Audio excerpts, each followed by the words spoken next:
बोलिए त्रिकालवर्ती नौ देवताओं की, मुल्लायक श्री चिंतामणि पार्श्वनाथ भगवान की, आचार्य भगवंत गुरुवर श्री विद्यासागर जी महाराज की, परम पूज्य आचार्य श्री समय सागर जी महाराज की, परम पूज्य मुनवर श्री निर्दोष सागर जी महाराज की।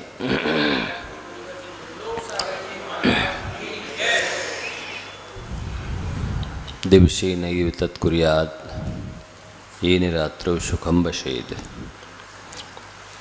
अष्टमासीन तत्कुर्यात् येन वर्षा सुखं वसेत्, पूर्वे वयसि तत्कुर्यात् येन वृद्धा सुखं वसेत्, यावत् जीवेन तत्कुर्यात् येनामुत्र सुखं वसेत्।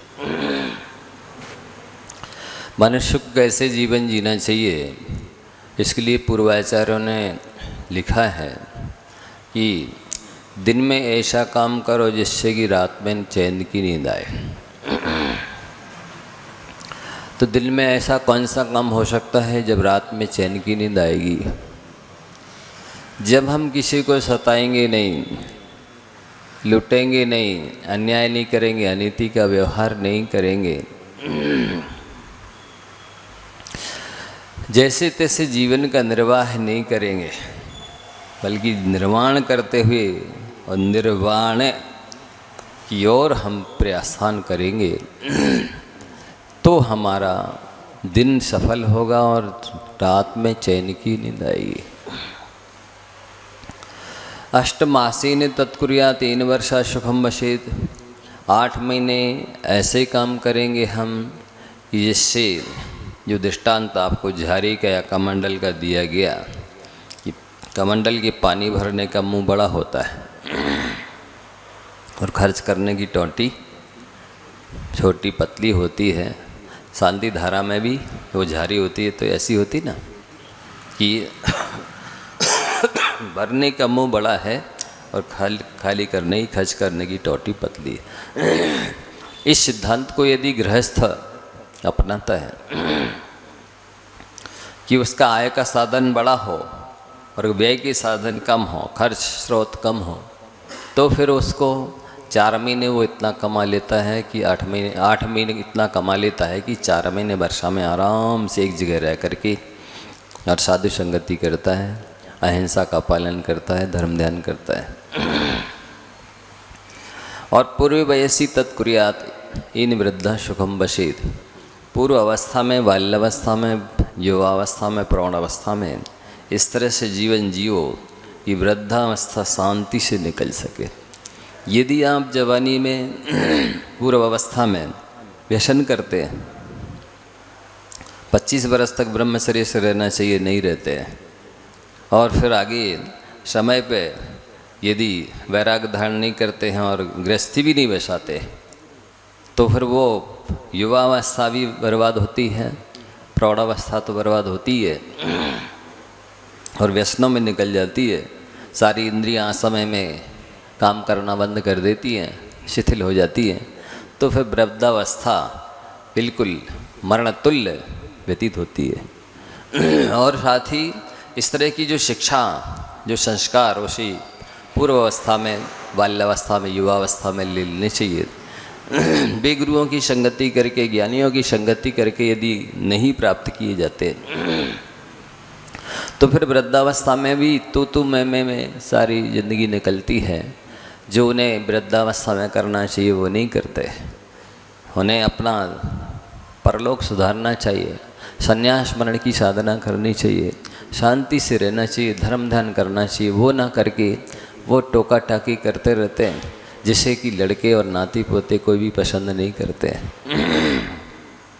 और ऐसी स्थिति में स्वयं भी आर्द्र रौद्र ध्यान में अपनी वृद्धावस्था बिताते हैं और दूसरों के लिए भी भार बन जाते हैं।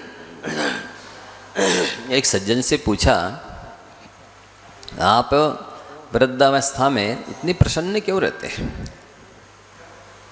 वृद्धावस्था में इतनी स्वस्थ और प्रसन्न क्यों दिख रहे हैं? तो उन्होंने ये राज बताया कि अब हमने देख लिया कि हमारे लड़के बड़े हो गए हैं, कमाने लगे हैं, अब हम ज़बरदस्ती उन्हें सलाह नहीं देते, मांगते हैं सलाह तो दे देते हैं। हमने देख लिया, बहुएँ हैं, पढ़ी लिखी हैं, जैसा भोजन दे देती हैं, हम कभी मांगते नहीं, हम कभी शिकायत नहीं करते कि इसमें एक कमी है।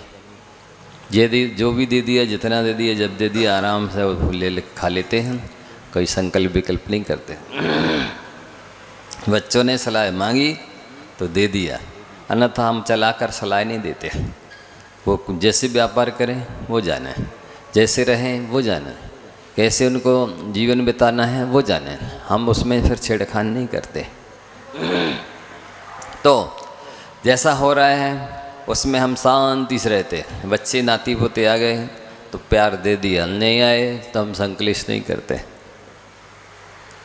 उन्होंने कहा दुकान पे बैठ जाओ बाबा जी, तो थोड़ी देर के लिए बैठ गए। उन्होंने कहा ठीक है, पहुंच गए, अपने अपन विरक्त हो गए। तो हम बिल्कुल निर्लिप्त रहते हैं, निष्प्रय रहते हैं, विरक्त रहते हैं, और जैसा भी हो रहा है, जैसी भी स्थिति, उसमें हम प्रसन्न रहते हैं। हमारे आनंद का, प्रसन्नता का ये राज है। ये सभी वृद्ध नहीं समझते, वे ज़बरदस्ती की टांग अड़ाते हैं, छेड़खान करते हैं, बिना मांगी ज़बरदस्ती सलाह देते हैं, और थोड़ी बहुत त्रुटियां गलतियां तो सबसे होती हैं, वो डांटते रहते हैं, जिससे लोग, बच्चे, नाती पोते कोई भी पसंद नहीं करते, और तो स्वयं भी दुखी रहते हैं और सारा परिवार भी परेशान रहता है। तो पूर्व वयसी तत्कुर्यात इन वृद्धा सुखम वशेत, देख लेना चाहिए अपनी उपयोगिता कहाँ और कितनी है, कब है, हमारी अनुकूलता किस में है। ये नहीं समझते हैं और ऊपर से अहंकार और रखते हैं। हमने ये बाल धूप में नहीं पकाए हैं, हमने ज़िंदगी बिताई है, हमने ऐसा किया है, वैसा किया है। आपने ज़िंदगी बिताई है ये तो ठीक है, समय उम्र तो आपकी हो गई है, ये तो दुनिया जान रही है, लेकिन वो प्रैक्टिकली समझ में तो आना चाहिए कि आपको क्या अनुभव मिला है, क्या सीखा है, क्या समझा है। जब आपके बेटे नाती पोते हैं सब करने वाले, तब फिर आप फिर भी टांग अड़ा रहे हैं, इसके बाद भी चाबी नहीं छोड़ रहे हैं। जरा जरा सी बात पर आग बबूला हो जाते हैं। ये आपकी समझदारी नहीं है। बिना मांगी सलाह देना, आवश्यकता नहीं होने पर भी दखलंदाजी करना, जबरदस्ती बैठे रहना, जमी रहना, बच्चों को नहीं काम करने देना, व्यापार नहीं करने देना, हर चीज़ पर अपना स्वामित्व रखना, ये सब दुखदायी होता है, अनावश्यक होता है। एक उम्र होती है, एक अवस्था होती है, एक परिस्थिति होती है कि आपको करना पड़ता है, उससे की बात अलग है। लेकिन जो करने वाले हैं, हो रहा है काम, फिर भी अपनी उम्र का ख्याल ना रखते हुए और ज़बरदस्ती टांग अड़ाना, दखलंदाजी करना, डांट फटकार करना, सलाह देना, ये सब दूसरों के लिए भी दुखदाई होता है और स्वयं के लिए भी दुखदाई होता है।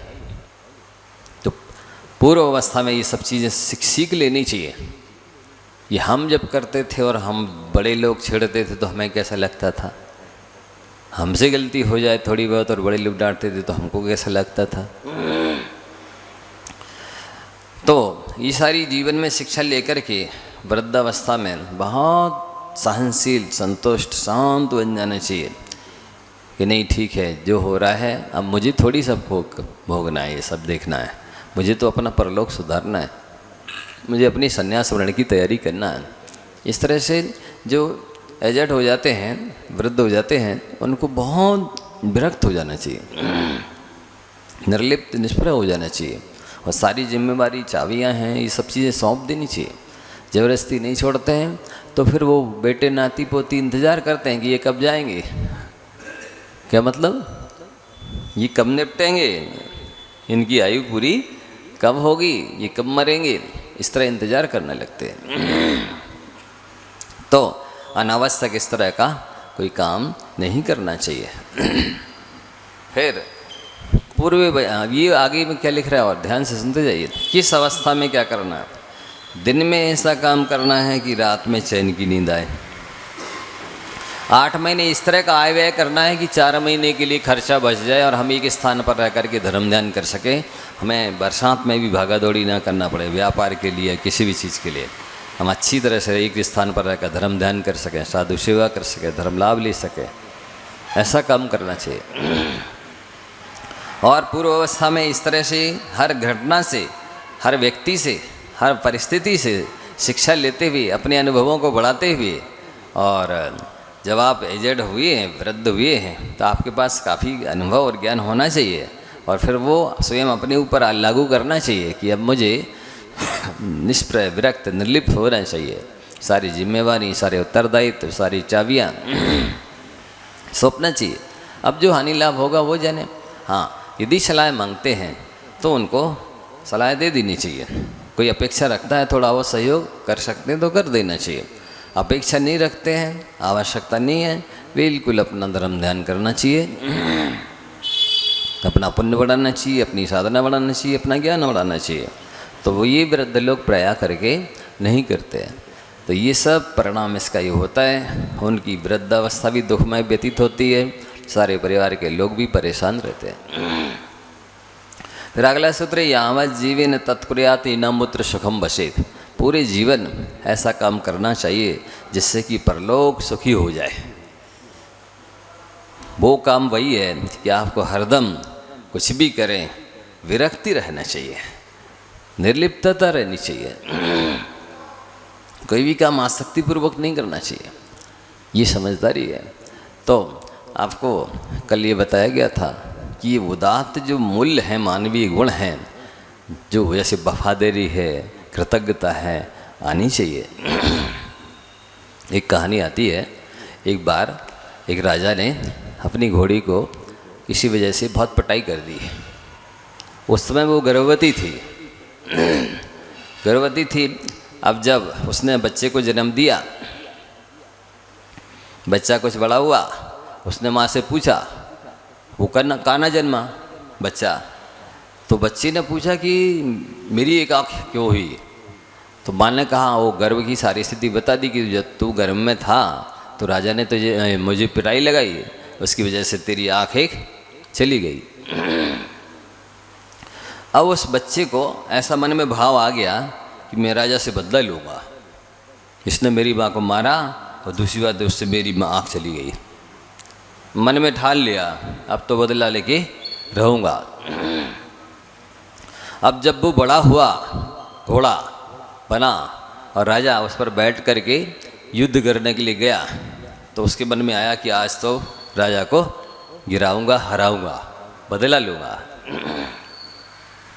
बस जैसे ही युद्ध भूमि की ओर पहुंचा, उसका भाव बदल गया, और बदल गया तो फिर उसने राजा को विजय दिलाई। और जब लौट के आया तो माँ से तो वो बोल के गया था कि मैं बदला लूँगा राजा से। फिर माँ ने पूछा, क्या हुआ? तू तो कह रहा था बदला लेंगे, तूने विजय दिलाई है। बोले, माँ आपने मुझे वफादारी के संस्कार दिए थे, कृतज्ञता के संस्कार दिए थे कि अपने स्वामी के, अपने मालिक के, उपकारी के उपकार को भूलना नहीं चाहिए। इस वजह से मेरे मन में वो भाव आया था पर बदल गया। इसलिए तो ये जन्म से इस तरह के संस्कार यदि मिल जाते हैं कि हमें अपने उपकारियों के उपकार को मानना चाहिए, उनके प्रति कृतज्ञता रखनी चाहिए, परोपकार का भाव रखना चाहिए, तो ये संस्कार समय पर काम में आते हैं।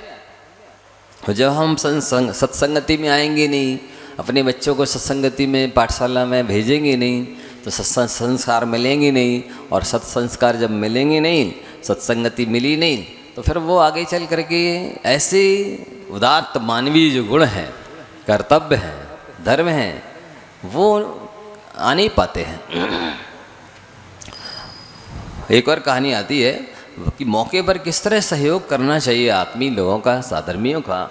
एक आचार्य महाराज का संस्मरण है, रामटेक में विराजमान थे, ऊपर छत पर। तो उनके पास में एक महाराज भी बैठे थे। तो इतने में बहुत सारे बंदर भी वहाँ गए। श्रावकों ने द्रव्य चढ़ाई थी, तो उसकी निमित्त से बंदर आ गए। एक मादा बंदर आई जो अपने छोटे से बच्चे को सीने से लगाई थी, और उस छत पे जैसे आया तो उसने छोड़ दिया, तो बच्चा भी छोटा छोटा आके खाने लगा। इतने में पुनः नए दर्शनार्थी आ गए, तो वो सारे बंदर डर के भाग गए। छोटा सा बच्चा भी पीछे पीछे भाग रहा था, और जैसे ही वो वृक्ष के ऊपर चढ़ने लगा तो गिरने को हुआ, एक हाथ से ऐसे रह गया, गिरने वाला था। तो वो 2-3 बंदरों ने मिल करके उसे झेल लिया, संभाल लिया। तो महाराज ने कहा, एक महाराज ने, आचार्य श्री देखो ये जानवरों में भी इस तरह की सहयोग करने की कला होती है। तो आचार्य महाराज कहते हाँ देखो, एक तो मातृत्व धर्म और दूसरा सहयोग की भावना, ये पशुओं में भी होती है। तो इस संस्मरण से अपन को शिक्षा लेनी चाहिए कि कभी कोई गिर रहा है, सहयोग की ज़रूरत है, तो उससे अपन को सहयोग करना चाहिए, दोनों हाथों से करना चाहिए। लेकिन ये चीज़ें प्राय करके कम होती चली जा रही हैं। परोपकार का भाव खत्म होता चला जा रहा है, सहयोग की भावना खत्म होती चली जा रही है, हेल्प मदद करने की आदत कम हो रही लोगों की दिनों दिन। स्वार्थी प्रवृत्ति, मेरा पेट आओ मैं न देही को, जो कुछ है मेरे कोई मिल जाए दुनिया से, हमको दुनिया भाड़ में जाए, ये प्रवृत्ति इसलिए आ रही है कि लोग सत्संगति से दूर रहते हैं, उन्हें सुसंस्कार नहीं मिल रहे हैं, तो वे अपना कर्तव्य बोध भी उन्हें नहीं है। वे समझते नहीं है कि मेरा फर्ज क्या है, दायित्व क्या है, कर्तव्य क्या है, मेरा भला किसमें है, इसमें सामाजिकता क्या कहलाती है, इससे मुझे क्या मिलने वाला है, किससे यश मिलने वाला है, किससे पुण्य मिलने वाला है, वो नहीं समझते। और जरा जरा सी बातों में देखो ना, रात में कितने लड़ाई झगड़े, 12 बजे रात को लड़ाई हो रही है, 11:30 बजे, 12:30 बजे, ये क्या है? ये कोई लड़ने झगड़ने के? इस तरह की कुसंगति करेंगे, व्यसन करेंगे, आपस में कुछ गाली दे दी, उन्होंने लट्ठम मार दिए, झगड़े चालू, लड़ाई।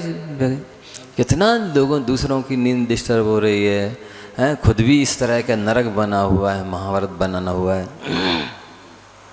तो ये सत्संगति के अभाव में, सुसंस्कारों के अभाव में, सहनशीलता नहीं होने की वजह से इस तरह के व्यवहार होते हैं। आप लोग को नहीं मालूम होगा, ये हम सब लोग देखते रहते हैं, कितने तरह की लड़ाई झगड़े होते हैं निष्प्रयोजन के, जरा सी बात पर, बस बैठे ठाले कुछ नहीं, गाली दे दी, उन्होंने लट्ठे चला दिए। तो यदि संस्कार मिलते हैं, सत्संगति मिलती है, तो ऐसे मानवीय उदात्त गुण आते हैं, क्यों नहीं आएंगे? आते हैं। और संस्कार डाल दिए जाते हैं तो समय पे कम आते हैं। और पढ़े लिख जाने के बाद वस्तुतः अंतिम परीक्षा तो यही है, ये प्रैक्टिकल परीक्षा है। एक बार एक गुरुकुल में बहुत सारे विद्यार्थी पढ़ते थे, उनमें से 3 विद्यार्थियों की पढ़ाई हो गई, अब उनको बाहर जाना था, जानते ना। तो गुरुजी के पास गए, गुरुजी ने कहा हाँ कल जाते वक्त मिलके जाना, ठीक है। अब गुरुजी ने क्या किया, गुरुकुल के उनके अपने कमरे के बाहर कुछ कांटे फैला दिए रास्ते में। अब उन 3 विद्यार्थियों को आना था, तो उसमें से एक तो विद्यार्थी वहीं कांटों में से निकल के पैर छिदते हुए आ गया गुरुजी के पास। गुरुजी अंदर से सब देख रहे थे।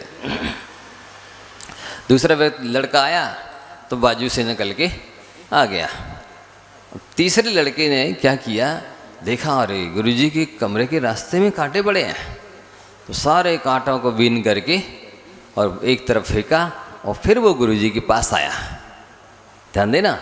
अब गुरुजी ने क्या कहा तीसरे नंबर के विद्यार्थी से, बेटा तुम पूरी तरह पास हो, क्योंकि तुमने शब्द ज्ञान मात्र प्राप्त नहीं किया है, तुमने फर्ज निभाना भी सीखा है कि रास्ते में यदि कांटे हैं तो उन्हें अलग कर देने चाहिए।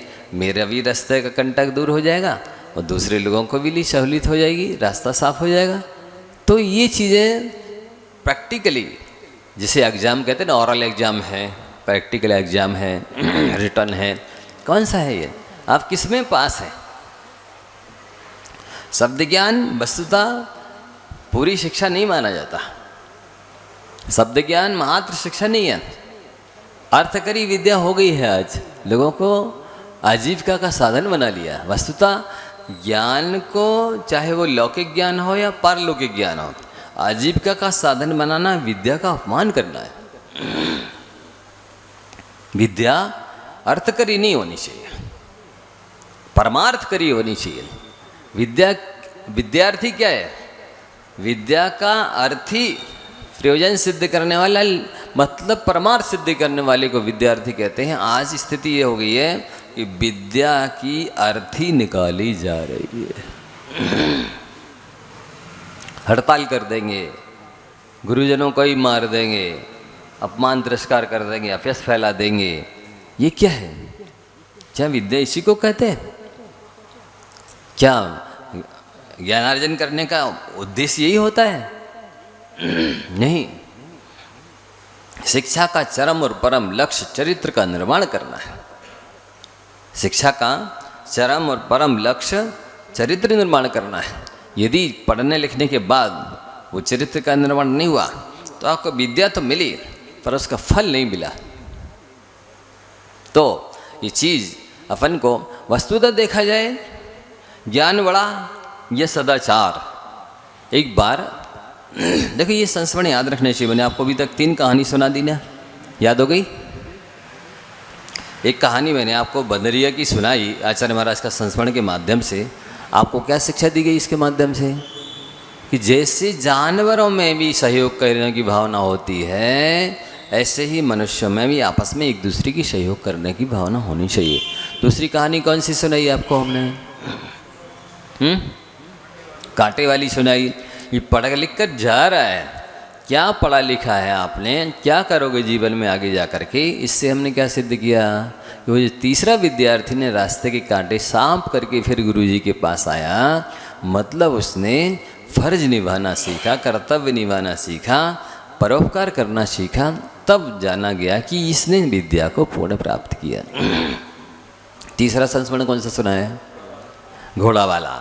कि घोड़ी को मारा, लेकिन घोड़ी ने अपने बच्चे को संस्कार ये दी, शिक्षा कि इस मालिक ने अपन को पाला है, ये अपने को छाया दे रहा है, भोजन दे रहा है, आवास दे रहा है, जल पान दे रहा है, सब दे रहा है, इसके प्रति कृतज्ञता होनी चाहिए।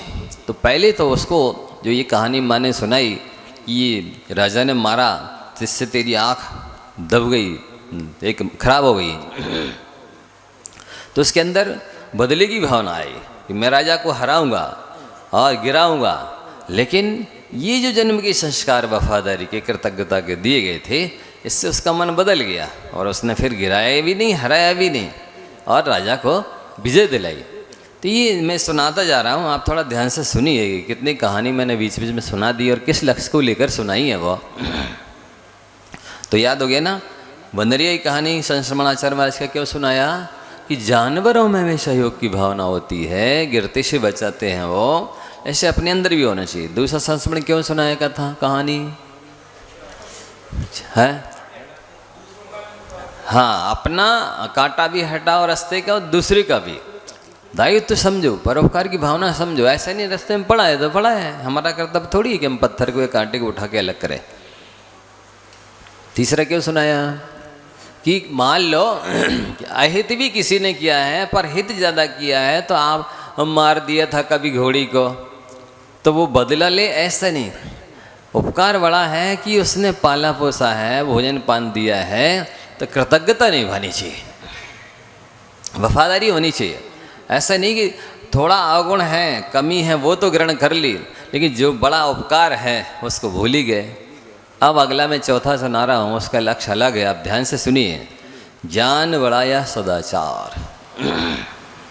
एक बार राजा ब्रह्मदत्त के एक वसुदत्त नाम का राज पुरोहित था। ध्यान से सुनना। वो राजपुरोहित बहुत राजमान्य था, बहुत ज्ञानी था और राजा भी सम्मान करते थे, प्रणाम करते थे। पुरोहित है, शिक्षा देता था, तो सारे लोग मानते थे, पूजा करते थे, सम्मान करते थे, प्रवचन सुनते थे। एक बार राजपुरोहित के मन में आया कि मुझे इस बात की परीक्षा करनी है कि ज्ञान बड़ा या सदाचार। और प्रवचन करके जैसे ही वो गए तो रास्ते में जो राजकोष पड़ा उसमें से उन्होंने एक सिक्का उठाया और चले गए। कोषाध्यक्ष ने देख लिया, राजपुरोहित हैं, उठाया होगा, जल्दी जल्दी में नहीं बता पाया होगा।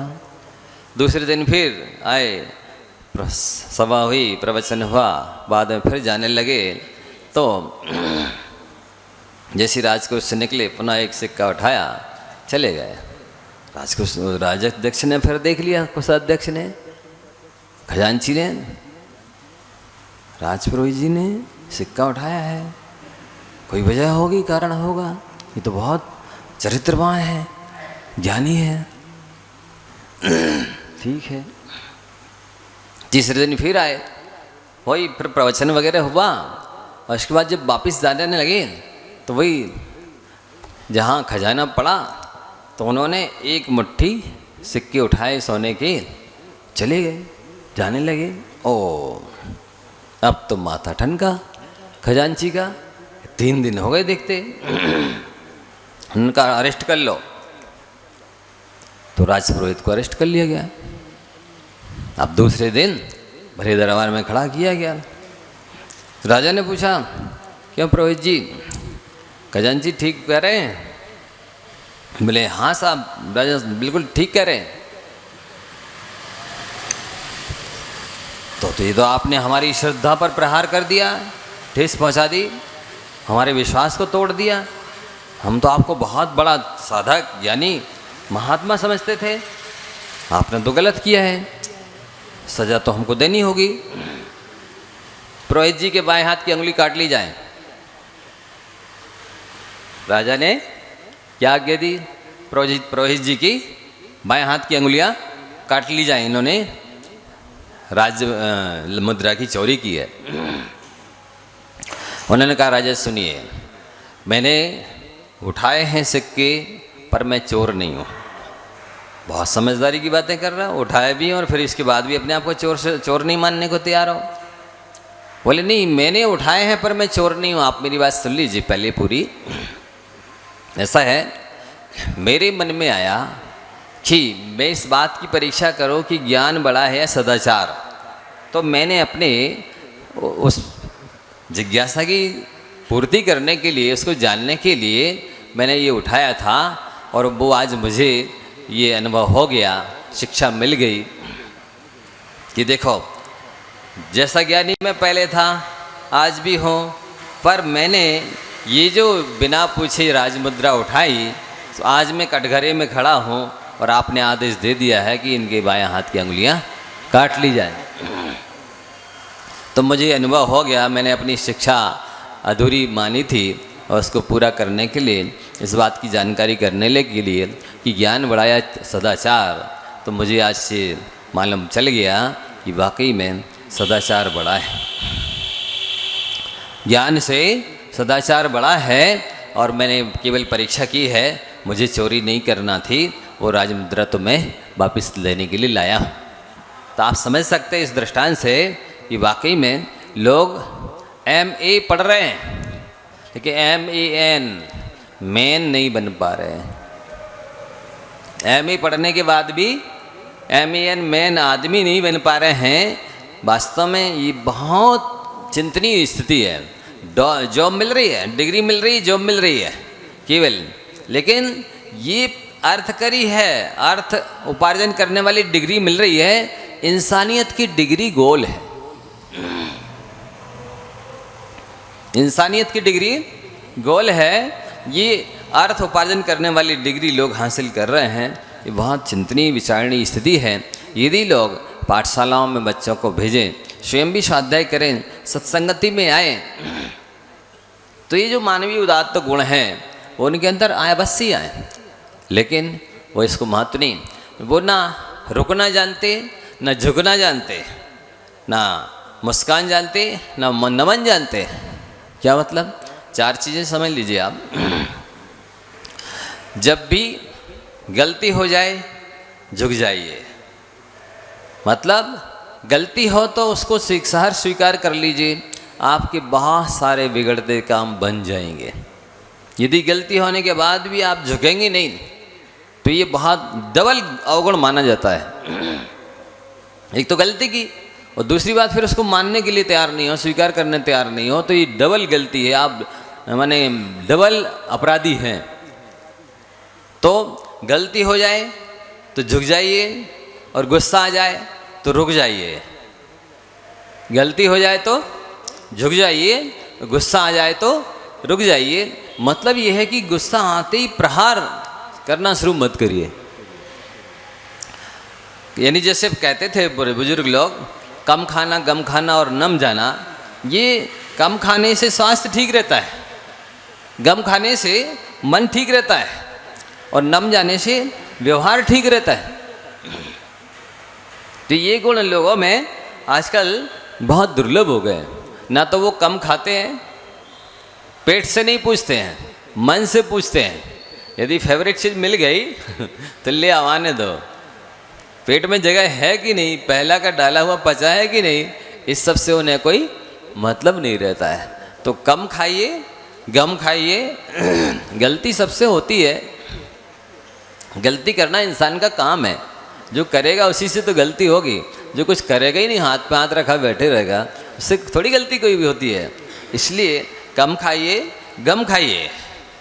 सबको गम खाना चाहिए, सहनशीलता अपनानी चाहिए, और नम जाइए। नम जाने में देखो, एक तो विनय एक ऐसा गुण है कि जिसको अपन तलवार चलाते अपने गर्दन पर है, पर कटती सामने वाले की गर्दन है। क्या मतलब? हम थोड़ा झुकते हैं, सामने वाले की गर्दन ज़्यादा झुक जाती है। विनय ऐसा गुण है। विनय चट्टानों को रुला देती है, विनय पहाड़ों को झुका देती है। मतलब चट्टान जैसा व्यक्ति, कठोर हृदय वाला भी आपकी विनय से पिघल सकता है। चट्टान जैसा कठोर हृदय मानी व्यक्ति भी आपके सामने झुक सकता है। ऐसे गुण हैं ये। लेकिन वो आज लोगों के अंदर नहीं है। वो गलती को स्वीकार करने तैयार नहीं है, मानने तैयार नहीं है। गलती हो जाए तो भी वैसे अकड़े रहेंगे, और गुस्सा आ जाए तब तो फिर क्या नहीं किया है। जबकि कहा गया कि गुस्सा के समय बुद्धि दिमाग से बाहर चली जाती है। अब जब बुद्धि नहीं है, वो उसके एब्सेंट में, अनुपस्थिति में जो भी कुछ निर्णय लिया जाएगा, जो भी कुछ किया जाएगा, वो तो बिना बुद्धि के ही माना जाएगा ना। बुद्धि तो रही नहीं, और उसके अभाव में ही निर्णय लिया गया है, काम किया गया है, तो वो गलत तो हो गई, पक्का है, सही तो होएगा ही नहीं। तो ये चीज़ लोगों में आना बहुत आवश्यक है। झुक जाइए, रुक जाइए। कब झुकना है? गलती हो जाए, हाँ भाई साहब हमसे गलती होगी, आगे ध्यान रखेंगे। क्या जा रहा है, सुधार हो जाएगा। सामने वाला तो एकदम अपने आप आपके हाथ को देख करके पानी पानी हो जाता है कि अरे बताओ इससे गलती होगी, लेकिन तुरंत मानने तो तैयार है, स्वीकार तो कर लिया उसने। और गुस्सा आया लेकिन उसने कोई एक्शन नहीं लिया, रुक गया, झुक गया और रुक गया। और सबसे अच्छा है, दिन की शुरुआत मुस्कान से कीजिए। दिन की शुरुआत मुस्कान से कीजिए, क्योंकि जब सबसे पहले आप किसे देखते हैं? प्रायः करके लोग दर्पण में अपना चेहरा देखते हैं, और जब आपका चेहरा आपको ही मुरझाया हुआ दिखेगा, गुस्सा में, आवेश में दिखेगा, तो आपने अपना चेहरा देख के ही अपना आप शगुन कर लिया। शगुन किसका देखे, किसने बिगाड़ा बताओ? स्वयं के मुरझाए या गुस्से या हताश, उदास, निराश चेहरे को देख करके स्वयं का अमंगल कर लिया ना, स्वयं का मुहूर्त बिगाड़ लिया ना। इसलिए मुस्कुराने से एक तो चेहरे की खूबसूरती बढ़ जाती है। मुस्कुराने से बढ़कर के चेहरे के लिए कोई भी आज तक अच्छी टॉनिक नहीं हुई है, और ना कोई अच्छी क्रीम हुई है जिससे चेहरे की सुंदरता बढ़ जाए। तो दिन की शुरुआत मुस्कान से कीजिए। दूसरा, प्रणाम से कीजिए। आज स्थिति यह है कि लोग माँ बाप को प्रणाम करने में कहते हैं, क्यों बेटा तुम माँ बाप की चरण छूते हो? हाँ महाराज जी, या तो हम बर्थडे को छूते हैं, जन्म दिवस के दिन नहीं, या फिर परीक्षा देने जाते हैं तब छू लेते हैं। क्यों बेटा रोज क्यों नहीं छूते? महाराज जी शर्म लगती है। तो उनसे कहते, बेटा तुम्हें माँ बाप की चरण छूने में शर्म लगती है, जब माँ बाप को जवाब देते हो तब शर्म नहीं लगती? तब चुप रह जाते हैं, फिर उनके पास कोई उत्तर नहीं होता है। कहने का मतलब ये है कि यदि संस्कार दिए जाते हैं शुरू से ही कि जाओ बेटा सुबह हो गया, सबसे पहले आशीर्वाद लेके आओ माँ बाप का, गुरुजन को प्रणाम करो, तो फिर जैसे कल परसों कब कहा था कि आपको इस बात को ध्यान देना चाहिए कि जो माँ बाप और गुरु को सुबह से प्रणाम करते हैं उनको किसी भी कार्य की सिद्धि के लिए फिर दूसरे के चरणों में झुकना नहीं पड़ता, और जो माँ बाप और गुरु के चरणों में नहीं झुकते उनको प्रत्येक कार्य बनाने के लिए फिर दूसरों के चरणों में झुकना पड़ता है। तो ये चीज़ आपको अपने अंदर लानी है। आगे और कुछ बातें बता देते हैं जिसकी साधना आपको करनी है, करना चाहिए। पहले आपसे पूछे गए थे कुछ प्रश्न, पुनः एक बार रिवीजन करते हैं। कुछ साधना आपने की है, सुधार किया है या नहीं, करना आवश्यक है। क्या आपकी आँख सूरज उगने से पहले खुल जाती है? यदि नहीं खुलती है तो आप प्रयास करें कि एक घड़ी पहले कम से कम सूर्योदय होने के उठ जाएं, तो उसमें जाप, ध्यान, स्वाध्याय, योगासन, प्राणायाम आदि अच्छे अच्छे काम किए जा सकते हैं। अध्ययन तो सबसे ज़्यादा सुबह 3 से लेकर 6 के टाइम में होता है, जो 3 घंटे 24 घंटे में सबसे बेस्ट माने जाते हैं। और यदि वो समय में सोने में निकल रहा है तो समझ लीजिए कि आप अपने जीवन में विशेष खास कुछ भी नहीं कर पाएंगे। उन 3 घंटों में जो पढ़ाई हो जाएगी वो 21 घंटे में भी नहीं होगी। उस समय इतना तन मन फ्रेश रहता है, माहौल कितना शांत रहता है, कोई डिस्टर्ब नहीं होता है, सारी थकान दूर हो चुकी होती है, सारा वातावरण एकदम शांत रहता है और मन एकाग्र बहुत जल्दी होता है। इसलिए उस समय में अध्ययन साधना करनी चाहिए। फिर आगे दूसरा प्रश्न आपसे पूछा था हमने कि आप फौरन बिस्तर छोड़ देते हैं? जैसे नींद खुलती है आपको सबसे पहले स्वर देख करके वही हाथ टेक करके श्वास भरते हुए उठ जाना है, 9 बार नमोकारण पढ़ना है, और इसके बाद में सुरक्षा कवच बना करके और स्वर की दिशा के अनुसार आगे बढ़ना है। सुरक्षा कवच वैसे बताया गया है 2 बार पहले। आप लोग में से हाथ उठाना जरा, कितने लोग सुरक्षा कवच बना के आए? आज बना के आए हैं जो? हाँ, मतलब ये है कि 25% लोग भी नहीं बना के आए। इसका मतलब या तो याद नहीं रहता या फिर आता नहीं अभी बनाना। चलिए एक बार फिर से देख लीजिए। तीसरी बार बता रहे हैं आप सबके कहने से। सभी देखिए इधर ध्यान से, नॉर्मल हो जाइए। श्वास के लिए पहले ध्यान देंगे। सांस को बाहर छोड़ करके सांस लेते हुए अंदर में नमोरिहंताड़म बोलना है, ऐसे सामने हाथ फैलाना है, मन में बोलना है नमोरिहंताड़म, सांस को अंदर खींचना है। अब आपके हाथों में त्रिकालवर्ती अनंतानंत अरिहंत परमेष्ठी की सफ़ेद ऊर्जा हाथों में आ गई है। उसको इससे लेकर के माथे में ले लीजिए, कवर कर दीजिए और निगेटिव ऊर्जा जो है उसको नीचे फेंक दीजिए। अब सांस छोड़ दीजिए। फिर इसके बाद में नॉर्मल हो जाइए। पुनः सांस लेते हुए मन में ही नमो सिद्धाणम बोलना है। त्रिकालवर्ती अनंतानंद सिद्ध परमेष्ठी की लाल ऊर्जा आपके हाथ में आ गई है, उससे पूरा चेहरा कवर कर लीजिए और निगेटिव ऊर्जा को नीचे फेंक दीजिए। फिर श्वास छोड़ दीजिए। फिर नॉर्मल हो जाइए। पुनः सांस लेते हुए मन में नमो आर्याणम बोलना है। त्रिकालवर्ती अनंतानंत आचार्य परमेष्ठी की पीली ऊर्जा आपके हाथों में आ गई है, उससे शेष शरीर को भेज दीजिए, कवर कर दीजिए, सुरक्षित कर दीजिए अपने शरीर को। निगेटिव ऊर्जा को फेंक दीजिए, श्वास छोड़ दीजिए। फिर नॉर्मल हो जाइए। पुनः लमोवज्जयणम, आपके हाथ में 2 शस्त्र आ चुके, 4 शस्त्र आ गए हैं। उन शस्त्रों को 2 बॉडीवर्ड शस्त्रलैस आगे खड़े कर दीजिए, 2 पीछे खड़े कर दीजिए। निगेटिव ऊर्जा को नीचे फेंक दीजिए, सांस छोड़ दीजिए, नॉर्मल हो जाइए। फिर पुनः सांस लेते हुए नमो लोई सविशाहुणम, त्रिकालवर्ती अनंतानंद साधु परमेष्ठी भगवान की नीली या काले रंग की ऊर्जा आपके हाथ में आ गई है, दोनों प्रकार की। उससे आपको ज़मीन में टेकना है, थोड़ा सा उठ जाइए नीचे ऊपर। अब आपके शरीर के नीचे वज्र कवच बन गया है, नीचे से कोई उपसर्ग, कोई विघ्न बाधा आपके साथ नहीं होगी।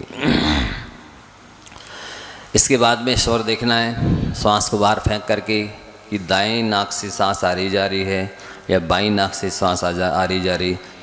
जिस हाथ नाक से आ रही है उस नाक से श्वास लेते हुए ऐशो पंचणमो यारो शब पावा पणाशनो मंगलानम च शब्बिशम पणम होई मंगलम, ये सुरक्षा कवच बन गया। अब आपको यदि पूरे शरीर में किसी भी तत्व की कमी है तो आपके लिए किसी टॉनिक को या ताकतवर दवाई को लेने की आवश्यकता नहीं है। पुनः दूसरी बार देखिए किस तरह अपने शरीर के तत्वों की पूर्ति करना है। श्वास लेते हुए डम और हंताड़म बोला। अब जो त्रिकालवर्ती अरहंत परमेष्टि की सफ़ेद कलर की ऊर्जा आ गई है उसको पूरे शरीर में भेज दीजिए। निगेटिव ऊर्जा को फेंक दीजिए। शरीर में जहाँ कहीं भी सफ़ेद ऊर्जा की आवश्यकता होगी वो वहाँ पहुँच जाएगी और शरीर में उस तत्व की पूर्ति हो जाएगी। आपको कोई टॉनिक या कोई गोली लेनी नहीं पड़ेगी। सांस छोड़ देना तुरंत, इसके बाद नॉर्मल हो जाना है। फिर पुनः अंदर श्वास लेते हुए मन में ही नमो सिद्धाणम। अब त्रिकालवर्ती सिद्ध परमेष्टि भगवान की लाल कलर की ऊर्जा आपके हाथों में है, उसे पुनः पूरे शरीर में भेज दीजिए। निगेटिव ऊर्जा को फेंक दीजिए, नॉर्मल हो जाइए, श्वास छोड़ दीजिए। अब आपके शरीर में जहाँ कहीं भी खून की कमी होगी, लाल कलर की तत्व की कमी होगी, वो पूर्ति हो जाएगी। उसको आपको खून की पूर्ति करने के लिए, लाल कलर के तत्व की पूर्ति करने के लिए कोई अलग से खून की बाटल चढ़वाने की कि खून या और कोई लाल पदार्थ अनार ले लो कि टमाटर ले लो कि और चीज़ लेने की ज़रूरत नहीं है। आपके लाल तत्व की पूर्ति हो जाएगी। पुनः सांस लेते हुए नमो आयरियाडम। त्रिकालवर्ती अनंत आचार्य परमेष्टि की पीले कलर की ऊर्जा आपके हाथों में आ गई है, उसे पूरे शरीर में भेज दीजिए। निगेटिव ऊर्जा को बाहर फेंक दीजिए, श्वास छोड़ दीजिए, नॉर्मल हो जाइए। पुनः नमो अज्जयाणम। सांस लेते हुए आपके हाथों में त्रिकालवर्ती उपाध्याय परमेष्टि की हरे कलर की ऊर्जा आ गई है, इसे पूरे शरीर में भेज दीजिए। निगेटिव ऊर्जा को बाहर फेंक दीजिए। अब आपके शरीर में कोई हरे तत्व की जो कमी होगी, जो ऊर्जा की कमी होगी, वो सब उसकी पूर्ति हो जाएगी। आपको अब कोई हरे कलर की चीज़ लेने के लिए, उस तत्व को पूर्ति करने के लिए दवाई या टॉनिक लेने की आवश्यकता नहीं है। अपन ने तुरंत सांस छोड़ दी और फिर नॉर्मल हो गई। इसके बाद पुनः नमो लोए शब्शाओडम। सांस लेते हुए आपके सर हाथों में नीली और काली दोनों प्रकार की ऊर्जा आ गई है, उपाध्याय परमेष्टि की, त्रिकालवर्ती साधु परमेष्टि की। अब उसे पूरे शरीर में भेज दीजिए। निगेटिव ऊर्जा को फेंक दीजिए नीचे, सांस छोड़ दीजिए। आप चाहें तो फिर से ऐसो पंचनमो यारो शव बाबा प्रणाश्लो मंगलाणाम च शब्बेशम परम वही मंगलम करके अपने शरीर को शेप कर लिया, सुरक्षित कर लिया। 3 परगोटा बन गए। अब वो देखेंगे नहीं, लेकिन जैसे राजा महाराजा होते थे, उनका जो रनवास होता था, मुख्य स्थान, निवास स्थान होता था, वो पूरे उसके चारों ओर 3 कोट रहते थे। उसके बाद बाहर खाई रहती थी, जिससे कोई भी शत्रु वगैरह प्रवेश नहीं कर सके, वो सुरक्षित रहते थे। ऐसे आप सुरक्षित हो गए। इससे बड़ा कोई सुरक्षा कवच, कोई अस्त्र शस्त्र, कोई भी मित्रमंडली, सहयोगी साथी इसके सामने सब फैले हैं। इससे आपकी जो बॉडी सुरक्षित रहेगी 24 घंटे, दूसरी चीज़ वैसी रक्षा नहीं कर सकती है। आपने बनाया नहीं, अपनी बॉडी सेफ होगी, जहाँ भी जाएंगे आप वो बना ही रहेगा कोट। ये सुरक्षा बनी रहेगी, कहीं भी जाएं आप, जहाँ बैठे वहाँ नहीं। ये तो बन गया अभी शरीर की 10 दिशाओं में, नीचे भी अपन ने बना लिया है, पूरे में बन गया। तो इससे आपकी बॉडी सुरक्षित रहेगी। समय हो गया है, फिर आप लोग समय से आएँ 6:15 बजे, तो बहुत सारी बातें बतानी हैं और धीरे धीरे हम शुरू कर रहे हैं। आप समय पर नहीं आ पाएंगे तो हम कैसे बताएंगे।